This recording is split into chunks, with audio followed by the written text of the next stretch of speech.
ကျွန်တော်ဖခင်ကငါးလက်တည်းရှိတဲ့ရွှေရောင်နဂါးဖြစ်တဲ့မိခင်လည်းရွှေနဂါးပါပဲဒါပေမဲ့ကျွန်တော်ကတော့အပြာရောင်နဂါးလေးတစ်ကောင်ဖြစ်မွေးလာခဲ့တယ်။ဒါကြောင့်အဖေဘရင်ကစိတ်မကောင်းဖြစ်သွားခဲ့တဲ့သူ့သားဂျို့ကိုအပြာနဂါးအရွယ်ရောက်သားအားလုံးနဲ့တွေးဆန်းသက်ဖို့အမိန့်ထုတ်လိုက်တယ်။နဂါးဘရင်အမိန့်နဲ့တလားလုံးနေတိုင်းတွေးထုတ်ဆန်းသက်ခံရပြီးဂျို့တွေးကုန်မလို့ဖြစ်သွားတယ်တို့ပေမဲ့နောက်ဆုံးမှာမိခင်နဲ့သားကအပြစ်ကင်းကြောင်းသက်သေပြနိုင်ခဲ့ကြတယ်။ဒါပေမဲ့နဂါးမျိုးနွယ်မှာအဆင့်တန်းကြီးမားတဲ့စနစ်ရှိတယ်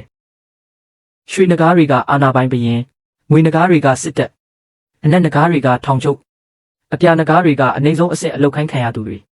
ဒါကြောင့်ဂျို့ဟာဘယ်တော့မှထိနှက်မရနိုင်တဲ့အမတန်ကျိုးမဲ့အပြာနဂါးလိုဖခင်အမြင်မှာအမတ်အသားကတ်ခံလိုက်ရတယ်။ဘရင်ခီးဘင်ကထိနှက်ဆက်ခံမဲ့ကလေးတစ်လိုချင်းလို့ကလေးမွေးဖွားရေးကိုစက်တိုက်လုပ်ခဲ့တဲ့ဂျို့ကိုတော့အေးမြတဲ့နန်းတော်ထဲပြစ်ချန်ထားလိုက်တယ်။နှစ်နှစ်အကြာမှာဒုတိယမင်းသားအန်ဒရူးမွေးဖွားလာတယ်။ကောင်းကင်ကအယောင်၅မျိုးအလင်းတန်းကျလာပြီးအံ့ဩဖွယ်နမိတ်ထွန်းတောက်လာတဲ့အဖေဘူးရင်အယမ်းပျော်ရွှင်သွားတယ်။ဂျို့ကိုတော့လေ့ကျင့်ရေးအရင်မြင့်မပေးဘူး။နဂါးတွေကအမိုက်လိုကြည့်ကြတဲ့သူ့ကိုကူညီပေးတာဆိုလို့မိခင်ပဲရှိတယ်။သူမကညချိန်တိုင်းလှုပ်ဝက်လာပြီးဆွမ်းအားတိုးဖို့ခရစ်စတယ်တွေယူလာပေးတယ်။ဒီအရာကိုဘရင်ကက်ဗင်တီသွားတော့မိခင်ကိုမျိုးနွယ်အခြေခံကိုဖောက်ဖျက်တယ်ဆိုပြီးအစုံမဲ့မီးလောင်အရက်Endless Inferno ထဲပို့ချလိုက်တဲ့အဲ့ဒီနေရာကိုဝင်သွားသူမပြန်နိုင်ဘူးဂျို့ဒေါသဖြင့်ဖခင်ကိုရင်ဆိုင်သွားတယ်ဒါပေမဲ့ဖခင်ရဲ့လက်တစ်ချက်ထဲနဲ့လာအယိုးအားလုံးကျိုးသွားတယ်ပြန်ကောင်းမှုတစ်နှစ်ကြာခဲ့တယ်ဒီနေ့ဟာအန်ဒရူးရဲ့နဂါးသွေးနိုးထမှုနဲ့အကယ်၍သူ့ငါးလက်သေးရွှေနဂါးအဖြစ်နိုးထလာရင်ဂျို့အတွက်အဆုံးပါပဲအနက်နဂါးအသက်ကြီးတစ်ယောက်ကအန်ဒရူးရဲ့ဦးခေါင်းပေါ်လက်တင်လိုက်ချိန်မှာရွှေရောင်လင်းတိုင်ကြီးပောက်ကွဲထွက်လာတဲ့အကြီးအကဲတွေတောင်တုံ့လောက်သွားကြတယ်အန်ဒရူးကဂျို့ကိုကြည့်ပြီး